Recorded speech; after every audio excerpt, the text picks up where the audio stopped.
Double Cosmos. C'est le podcast qui décomplexe, démystifie, dédramatise le bien-être, tout simplement. Hello, je suis Aurélie, la créatrice de Double Cosmos. Dans la vie, j'accompagne aussi bien les curieux, débutant sur le chemin de la connaissance de soi, que les experts du bien-être sur la création graphique, vidéo et médias. Si vous voulez qu'on parle ensemble de vos projets de vie, écrivez-moi sur l'Instagram Double Cosmos. Mais dans la vie, je suis aussi méga passionnée d'Ayurveda. Depuis que j'ai plongé dedans, en partant vivre 1 an en Inde, il y a un bail déjà. Parce que j'ai à cœur de partager avec vous tout ce qui peut être booster de votre bien-être dans le monde ayurvédique et tout ce qui gravite autour, je tente de vous faire vibrer un peu plus toutes les semaines sur Insta, sur la chaîne YouTube Double Cosmos et sur ce podcast. Si vous voulez en savoir plus, allez découvrir la bande-annonce du podcast et les épisodes solo. Hey! Un mardi sur 2 à 18h, on se retrouve pour le double interview Fast and Vast. Avec chaque invité, tu peux donc retrouver notre conversation, non pas avec un, mais 2 épisodes. Le premier, le Fast Interview, ou comment démystifier le bien-être en 10 scoops. Et le second, le Vast Interview, ou comment s'inspirer des success stories ordinaires d'experts bien-être. Dans ce double interview, j'invite des experts à partager avec nous leurs conseils de spécialistes, mais également à nous raconter les coulisses de leurs réussites et leurs galères. Tous les détails rocambolesques, incongrus, mais remarquablement inspirants de leurs success stories ordinaires qui font qu'on est tous débutants un jour. De quoi nous décomplexer et montrer que le bien-être, il n'y a rien de plus accessible. Mais aujourd'hui, laissons place ici au message du cosmos à connaître. Bienvenue dans ce nouvel épisode de Double Cosmos. Dans ce tête-à-tête privilégié, version audio, plus intime que le format avec lequel tu commences à me connaître, à savoir les vidéos 1 minute pour comprendre l'Ayurveda sur la chaîne YouTube Double Cosmos, j'ai tenu à te délivrer entre 2 interviews invitées tout ce que l'Ayurveda a à nous apprendre avec des épisodes solo. On découvre donc ensemble ici les coulisses, les secrets de l'Ayurveda, histoire que tu entrevois comment il peut être un véritable booster de bien-être au quotidien. Et aujourd'hui, avec l'Ayurveda, on va aborder une discipline bien particulière qui a un paquet de choses à nous apprendre. Il s'agit de la méditation. Non, attends, ne fuis pas tout de suite. Oui, la méditation n'est pas réservée aux moines du fin fond de l'Himalaya ou à quelques illuminés trop perchés pour vivre un quotidien mais trop boulot dodo tangible.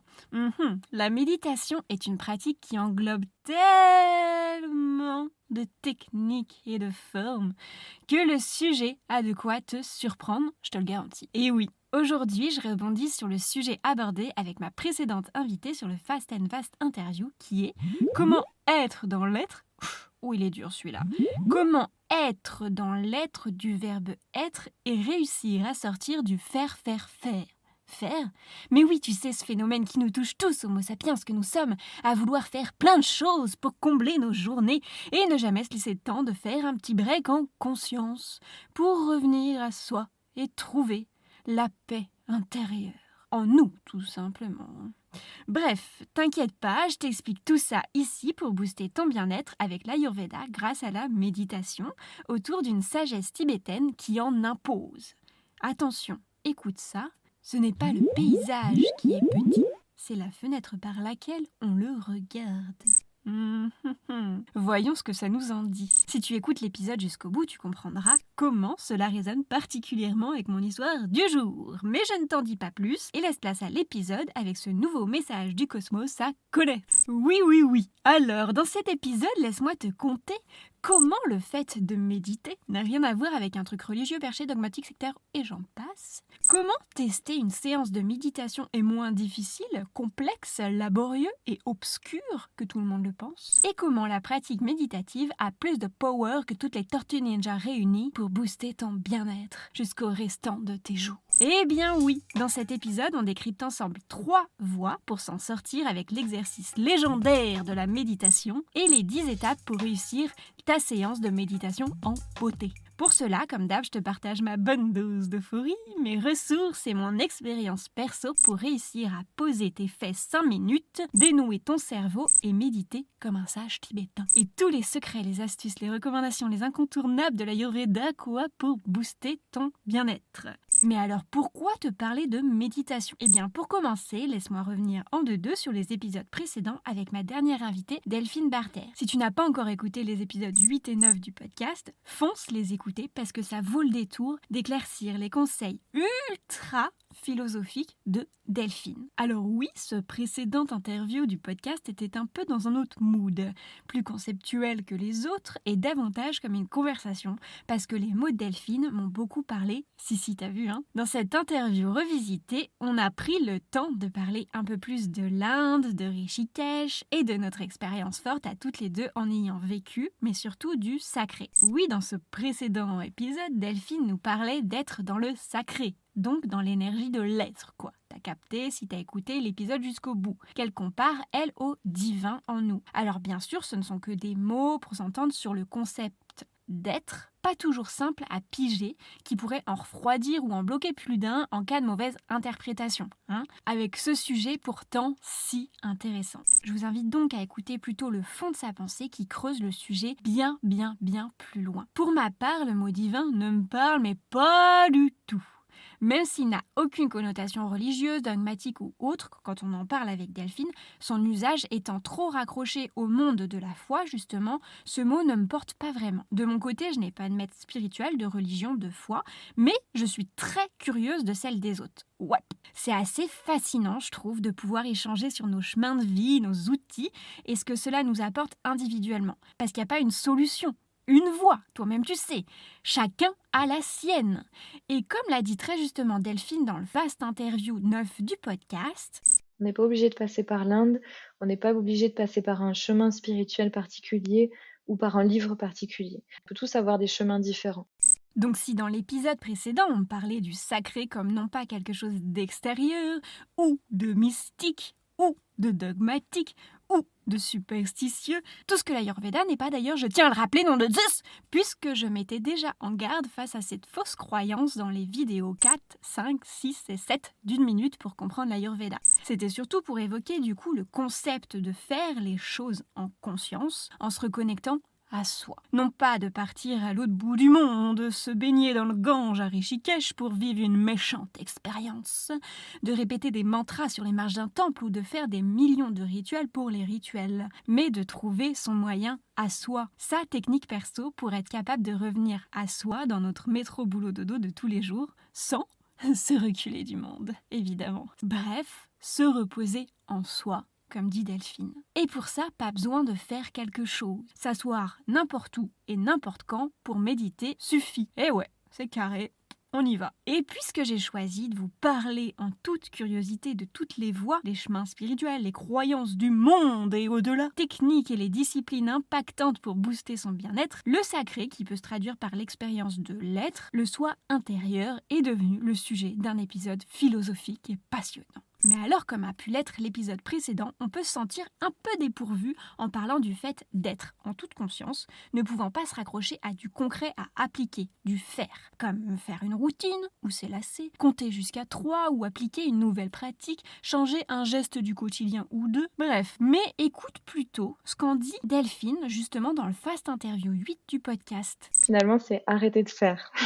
Parce que j'imagine déjà les réponses des gens. Ok, il faut faire du sacré. Alors, qu'est-ce qu'on va faire maintenant?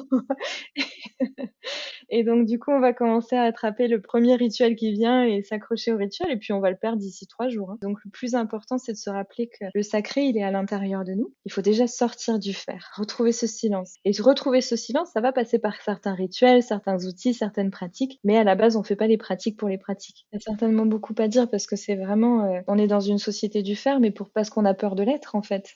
Tout simplement. Être et faire. Mais pourquoi je vous parle de ça? Viens-en en fait, ma chère, enfin. Parce que le fait d'être, c'est exactement ce à quoi nous rapproche la méditation, qui est une pratique du faire. Je vous ai perdu là. Mais non, vous suivez, sinon rembobinez. Hein. Oui, la méditation a ce pouvoir incongru de nous reconnecter à notre intérieur et de nous déconnecter de l'extérieur. Oh, que c'est beau! Pour se rendre compte de l'impermanence des choses autour de nous et percevoir qu'on peut revenir à l'instant dans un recul conscient sur nos pensées, nos actions, nos mécanismes.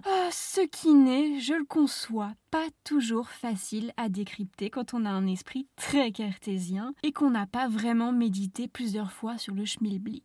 Alors décryptons ensemble tout ça et rentrons direct dans le sujet avec les 3 voies pour tester la méditation dont je vais te parler aujourd'hui, à savoir la voie cartésienne, la voie mentale et la voie routinière. Et la première étant donc la voie cartésienne. Alors oui, je sais, la méditation, c'est un monde qui s'explore pas si facilement que ça. Que tu en aies déjà entendu parler un paquet de fois ou pas, que tu t'en fasses une image déjà pas très sexy ou plutôt glamorous. Oh la rêve qui date. Bref, que tu l'aies testé ou pas et que la méditation et toi, ça match or not, laisse-moi t'en parler de long en large pour revoir la place que tu pourrais lui accorder dans ta vie. Ouais, fatalement quand je vous en parle, je sais que c'est un univers qui ne vous attire pas forcément au premier coup d'œil. Parce qu'on a cette image difficile de rester assis à ne rien faire avec soi-même, comme Ambre m'évoquait sur l'épisode 3 du podcast quand je lui demandais si elle méditait en silence. Mais croyez-moi, ça vaut le détour. Parce que j'ai eu la chance de faire des retraites et de méditer une ribambelle de fois dans des temples pour voir l'étendue du potentiel que ça apporte, j'aime vous l'évoquer encore et encore à chaque épisode ou en accompagnement comme une voix tangible, boosteuse de bien-être. Alors peut-être que comme Ambre sur l'interview 3, tu te fais des petites pauses respiration, mais t'es pas encore convaincu que la méditation en silence, en tête-à-tête juste avec toi-même, c'est fait pour toi. Eh bien sache que faire des exercices de respiration, se focaliser dessus et ne rien faire pendant 5 minutes, mais c'est déjà ça, méditer, oui! Quand tu te poses pour souffler 30 secondes et faire quelques va-et-vient respiratoires, tu enclenches déjà une technique de méditation. Bon, bien sûr, après tu swipes sur une autre activité et tu ne continues pas sur ce chemin pourtant si luxuriant de la respiration consciente. Mais sache, cartésien que tu es, que méditer n'est pas plus compliqué que ce que tu fais déjà au quotidien. Inspirer et expirer. Alors oui, je sais, c'est plus facile à dire qu'à faire, hein? Alors essayons, tiens. Juste 1 minute. Oui, petite séance improvisée, là, tout de suite. Alors, assis-toi confortablement, mets pause pour aller couper rapido toutes les distractions autour de toi. Ferme les yeux. Et c'est parti, mon kiki. Juste inspire très profondément. Et expire longuement.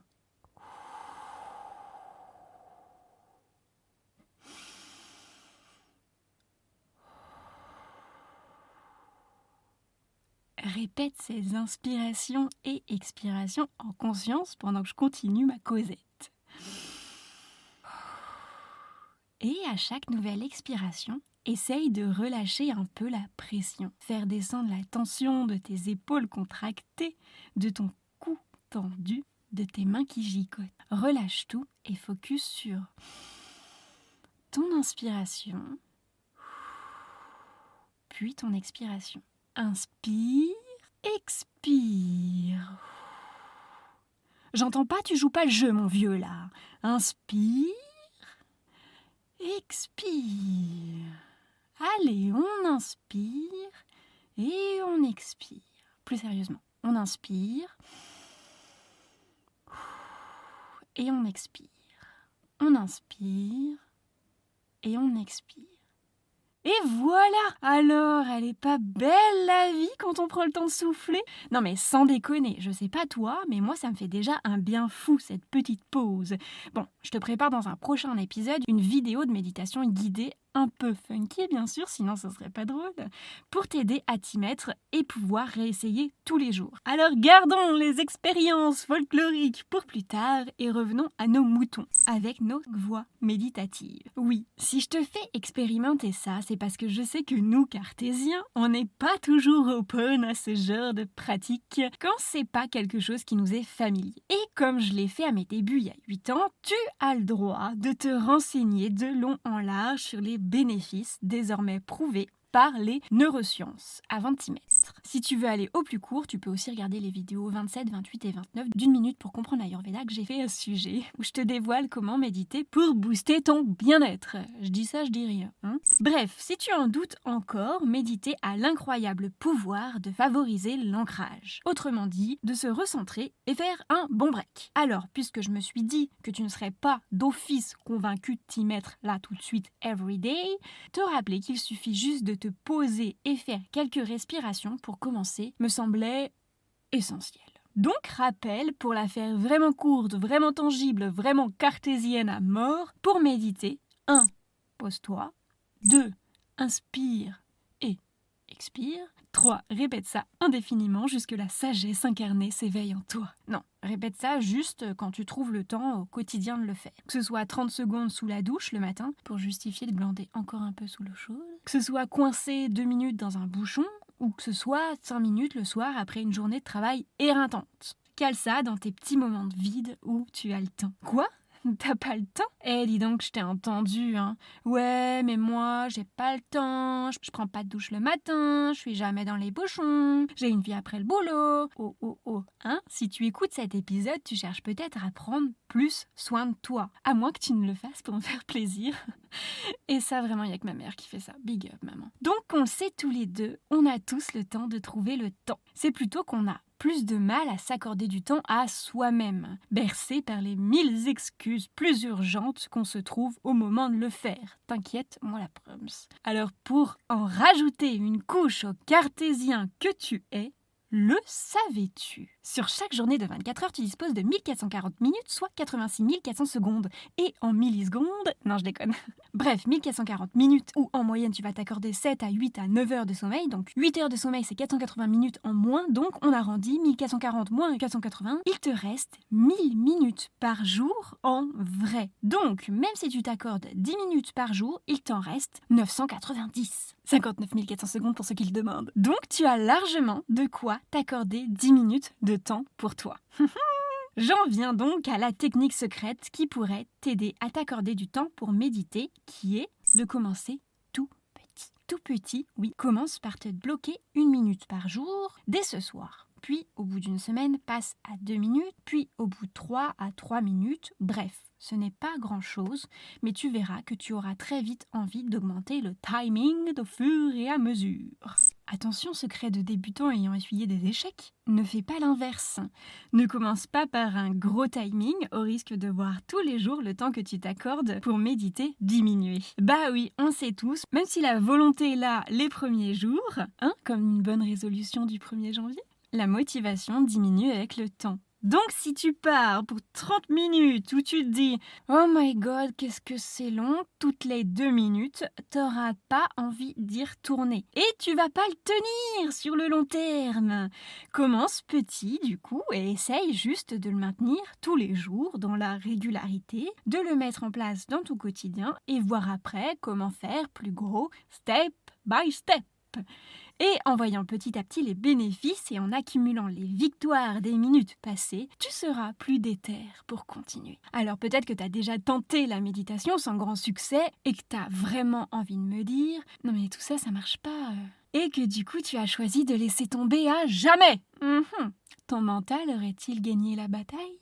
Passons de ce pas à la voie number 2 pour méditer, la voie mentale. La voie mentale, c'est ce que j'appelle la cogitation de ton ciboulot. La méditation est en effet connue pour ses effets positifs sur le mental. Je t'en parle entre autres dans la vidéo 29 d'1 minute pour comprendre l'Ayurveda autour du dosha Vata, mais ça concerne aussi un peu tout le monde au passage. En effet, l'un des plus grands bienfaits quand tu te mets à avoir une pratique régulière de méditation, c'est de réussir à aider l'esprit à ralentir, à calmer l'intellect. Sauf que ton système nerveux, lui, il est pas programmé pour faire la sieste.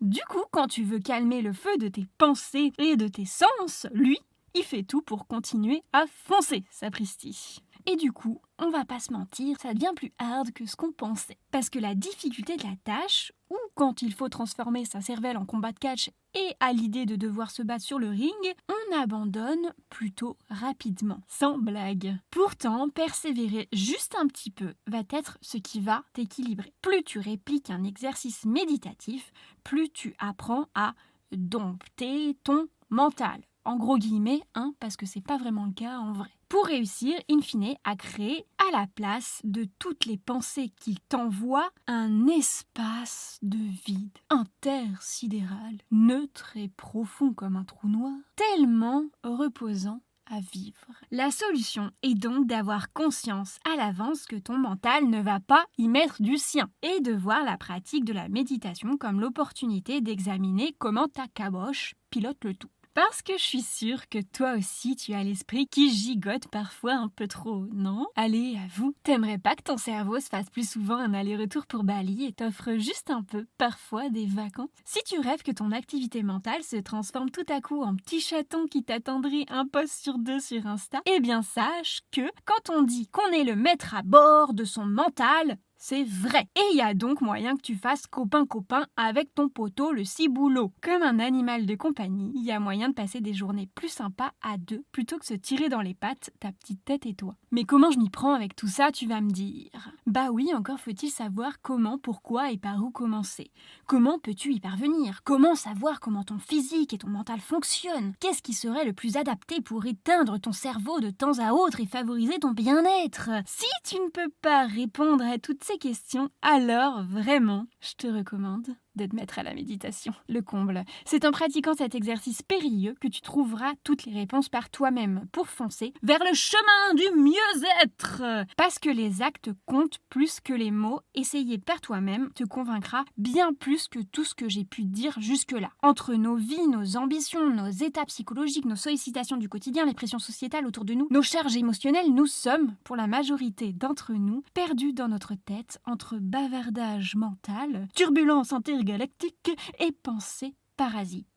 Donc, crois-moi, faire le vide avec la méditation peut pas mal t'aider pour être plus en paix avec ton toi intérieur. Alors j'en viens à la technique secrète qui pourrait t'aider à réussir à mettre en veille ta teuté et potentiellement réussir à méditer, qui est de te programmer des minuteries. Oh le scoop! Sans blague, je récapitule. Donc, pour méditer sur la voie mentale, commence par 1. Te préparer à l'idée que ton cerveau va te faire la misère. 2. Te mettre en tête d'observer comment réagit ta tête. Et 3. Te lancer pour quelques minutes d'observation avec un chrono enclenché sans t'arrêter avant la fin du temps défini. Parce que ton esprit ne voudra qu'une chose, arrêter au plus vite ce massacre. Persévérer et ne pas bouger, ne pas ouvrir l'œil avant le gong de fin est déjà, du coup, une belle victoire. Tu peux aussi te mettre une méditation guidée en te promettant de ne pas couper avant la fin. Cela t'évitera aussi de te laisser distraire par l'envie de regarder l'heure toutes les 30 secondes. Ce qui arrive à coup sûr, je te le garantis. Et bien sûr, si tu veux te laisser bercer par ma voix suave et mes blagues à 2 balles, tu peux te programmer 10 minutes de douce folie avec moi sur le prochain épisode, avec la méditation guidée un peu funky qui suit. Si je t'ai prévu cette vidéo de méditation guidée, c'est parce que réussir à insérer tout ça dans la routine du quotidien est vital pour couronner de succès ce chemin vers le mieux-être. Eh ouais les frérots! Ce qui nous fait passer à la 3e voie pour méditer, la voie routinière. La voie routinière, la voie de la routine, routine. Sérieusement, c'est une des plus importantes voies. Rectification, la plus importante de toutes. On l'appelle même dans le jargon sadhana. Sadhana, c'est avoir une pratique régulière qui induit en quelque sorte la notion d'effort pour atteindre un objectif. Bref, le conseil le plus précieux que tu pourras recevoir niveau méditation, c'est de réussir, attention, accroche-toi, à faire l'effort d'intégrer la pratique de la méditation à ta routine quotidienne. Je sais, c'est le conseil le plus boring qu'on puisse entendre, mais c'est tellement vrai. En méditation, le secret, c'est la régularité. Parce que les plus gros bénéfices de la pratique découlent du fait de réussir à t'y mettre, même juste quelques minutes par jour, tous les jours. Donc, vas-y, ne lésine pas sur la répétition et fais-le plus possible. Bon, j'arrête là. Ok, je me calme, mais en fait, si je m'emballe un peu en te parlant des bienfaits de méditer, c'est parce que pour ma part, l'enseignement de la méditation m'a été transmis au cours d'un Vipassana, une retraite de méditation de 10 jours dans le silence total. Ça, pendant 10 jours. Peut-être as-tu déjà entendu parler de ce phénomène un peu bizarre où des gens se réunissent pour s'asseoir au sol en tailleur et méditer pendant 10 heures d'affilée sans rien faire d'autre qu'une pause pipi et des encas. Chelou, non? Eh bien, figure-toi que pas tant que ça en vrai. Parce que si à première vue cette expérience est digne d'une réunion mystique complètement barrée, elle est pratiquée par des millions de personnes et un véritable trésor pour trouver l'apaisement le plus total en toi. J'en reparlerai dans un épisode dédié si le sujet t'intéresse. Si c'est le cas, dis-le moi en commentaire quelque part sur YouTube, sur Insta, pour que je fasse un épisode dessus. Parce que c'est une expérience à ne pas prendre à la légère, comme je le fais là, et à réaliser dans un contexte bien précis, accompagné par une équipe d'habitués sous des conditions fermes. Ne le tente clairement pas chez toi, en solo, c'est peine perdue. Mais si je te parle du Vipassana, c'est parce que cette expérience a changé ma vie. Je pèse mes mots sérieux. En 2015, je rejoins une équipe de méditants des 4 coins du monde réunis. Népalais, Indiens, Russes, Argentins, bref, je te l'ai dit, l'expérience ne connaît pas de frontières pour réaliser cette fameuse retraite de 10 jours. Donc, autant dire que 10 jours assis en tête-à-tête avec toi-même, sans échanger ne serait-ce qu'un putain de regard avec quiconque, c'est pas toujours une partie de plaisir.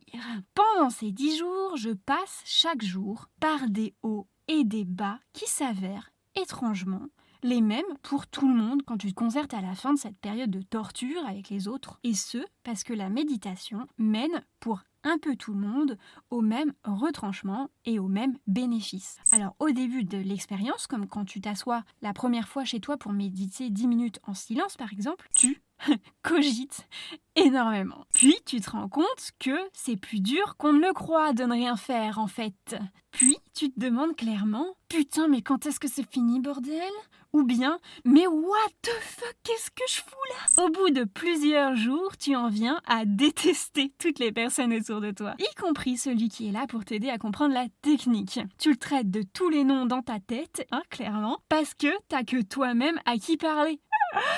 Ah, quelle expérience! Et puis, au fur et à mesure que tu pratiques, tu commences à voir l'intérêt et surtout les bénéfices. Tu commences à te rendre compte que ton mental contrôle tellement tout que tu n'arrives pas à te poser et juste l'observer sans réagir à tout ce qu'il te dit. S'il te dit que ton gros doigt de pied gratte, tu grattes. S'il te dit de gigoter pour éviter une crampe sous ta fesse droite, tu gigotes. Ou s'il te propose de rentrer dans une colère monstre contre ce petit bruit répétitif insupportable, tu rentres dans une colère monstre. Et là, quand t'arrives à voir ce blocage de ne plus faire qu'un avec tout ce que te dit ton ciboulot, magique, tu comprends beaucoup. Et encore plus quand tu commences à choper le truc de réussir à observer et ne plus réagir du tout. Tu comprends définitivement le secret de toute chose, l'impermanence. L'impermanence de tes pensées, l'impermanence de tes douleurs, l'impermanence de tes émotions, l'impermanence des stimuli extérieurs, j'arrête là, bref, de tout ce qui te drive au quotidien. Et bingo! C'est là que la méditation change your life. Oui, la méditation change ta vie, tant que ça, oui. Quand tu arrives à cultiver cette relation de distance avec l'impermanence des choses. Bref, tout ça pour te partager ma conviction pour les effets tangibles de la méditation et te convaincre d'essayer à ton tour de l'appliquer juste un tout petit peu, parfois à ton quotidien. Bien sûr, loin de moi l'idée de te faire un Vipassana, de prendre un billet aller-retour pour le Népal et de vivre un an comme j'ai eu la douce folie de le faire pour l'Inde. Si l'envie te prend, tant mieux pour toi. Mais sinon, sache que ça sert pas vraiment à grand chose de plus pour comprendre le principal. Méditer ne demande d'aller nulle part d'autre qu'à l'intérieur de toi. Alors oui, spoiler, le voyage n'est pas des plus simples. Partir élever des moutons en Lozère sera sûrement plus de tout repos. Quoique, Mais pas de panique, rien ne t'oblige à devenir moine bouddhiste et pratiquer 15 heures par jour. Alors n'oublie pas la technique secrète quand tu t'y mettras. 1. Don't forget que c'est la régularité qui paye. 2. Fais preuve de persévérance malgré tous les obstacles à surmonter. Si tu te dis que c'est pas le bon moment ou que tu le feras plus tard, alors non, c'est maintenant ou jamais. Et 3. Le petit plus, n'hésite pas à tenir un petit journal de méditation pour t'autodiscipliner sur le long terme. Fais-toi un petit tracker dans ton agenda ou installe-toi une appli comme Petit Bambou par exemple qui t'enverra des notifs pour te relancer. Ça aide à mettre un premier pied dedans pour devenir la mascotte incarnée de la relaxation suprême. Ce qui nous en fait venir à nos 10 étapes version question-réponse sur où, quoi, comment méditer. Tiens donc, pour bien réussir ta séance de méditation. Oui, tu l'as peut-être compris désormais, non? Tu n'as besoin de rien pour méditer et t'accorder un moment de tête-à-tête avec toi-même.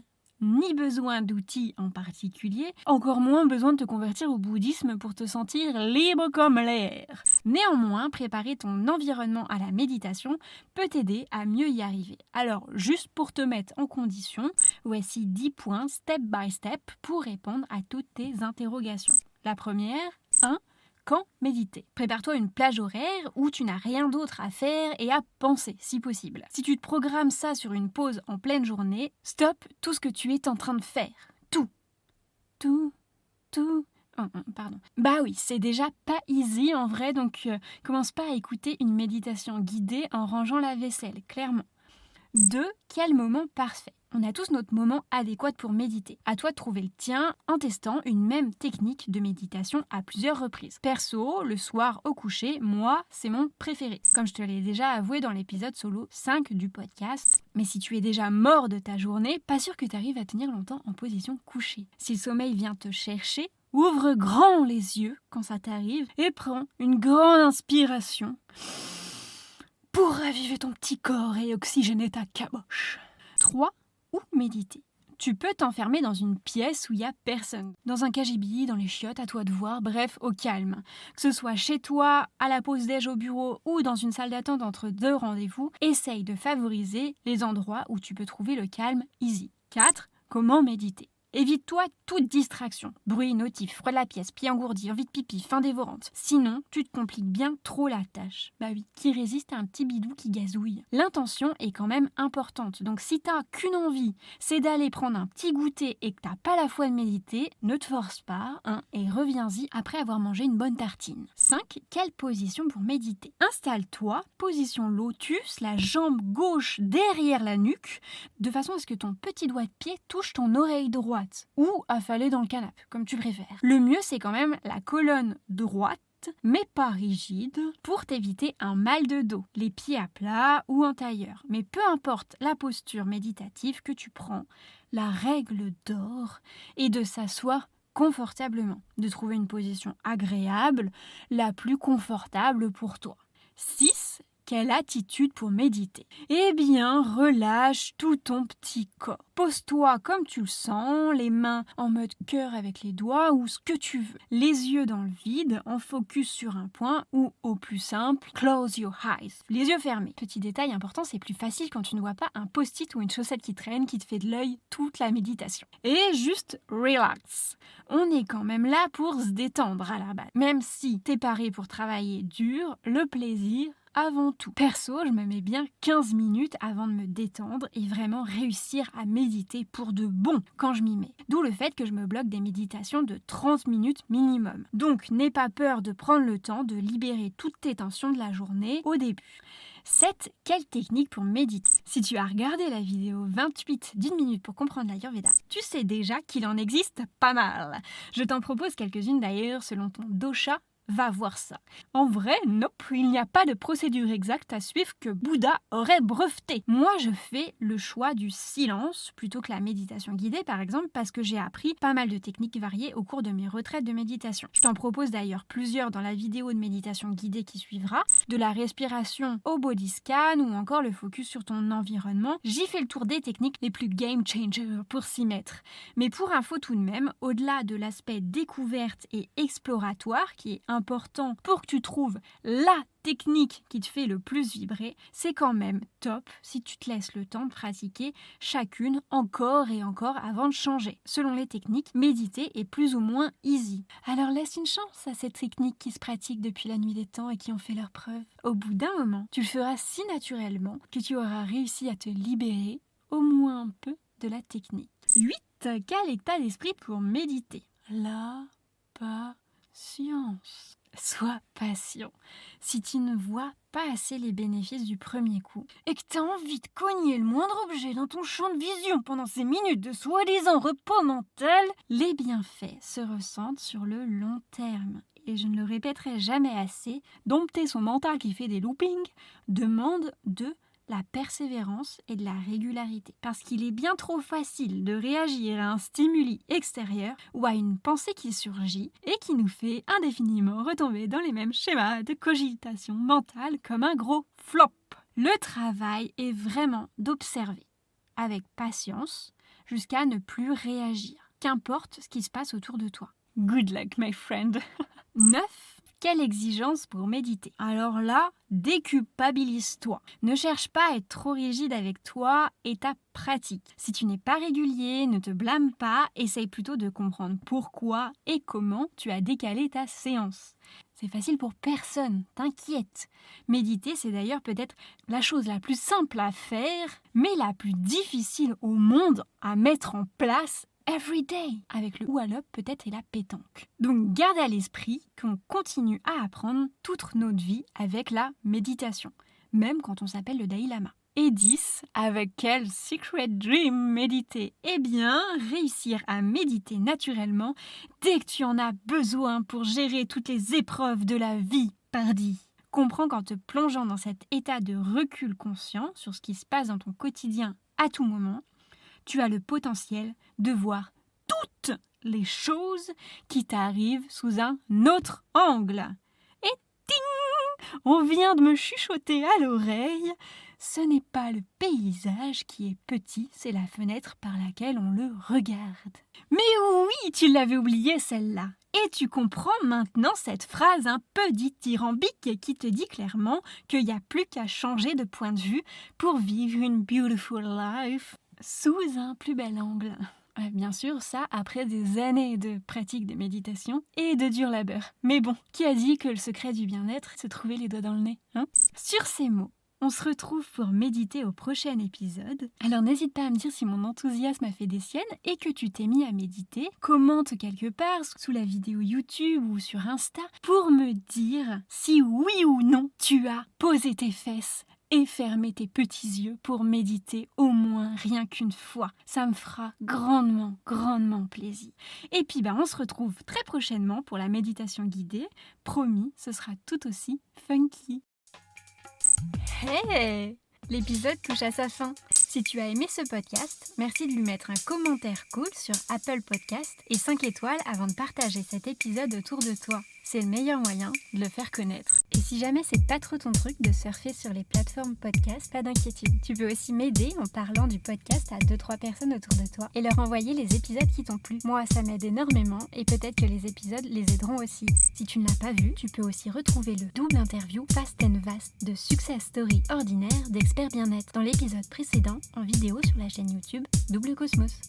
Tu trouveras également sur le YouTube une farandole de vidéos pour comprendre l'Ayurveda en 1 minute si le sujet t'intéresse. Et si tu aimes mon travail, n'hésite pas à m'en glisser un mot en commentaire ou sur l'Instagram Double Cosmos. Tes retours sont des boosters d'énergie et importants pour moi. Merci à tous pour votre écoute et rendez-vous un mardi sur 2 à 18h avec d'autres invités experts bien-être.